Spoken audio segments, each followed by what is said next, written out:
Hello mga bossing, kumusta kayo dyan? Eto, nagka-problema ang aming boiler. Panay na kasi ang trip ng aming burner. Ang burner kasi, siya ang nagpo-provide para mapainit ang aming boiler. Lumalakas na kasi ang vibration ng motor ng aming burner.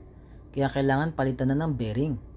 Kaya ito, binaklas na ang aming motor para mapalitan na ng bearing. Ang burner kasi, siya ang nang-responsible at nagpo-provide para mapainit ang boiler. Ang boiler naman ay naglalaman ng tubig.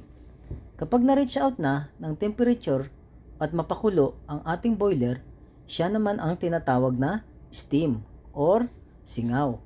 Ito ay didistribute sa mga pipelines papunta sa ating accommodation, galley, power generations, and other machineries.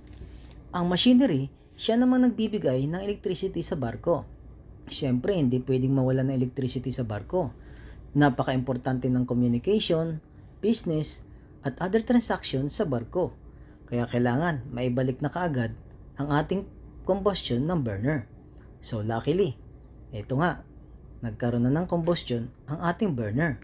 So mapapainit na ang ating boiler. Kaya magkakaroon na ng heating ang ating shower. So sa wakas, makakaligo na rin kami. Kaya thanks guys, ingat kayo.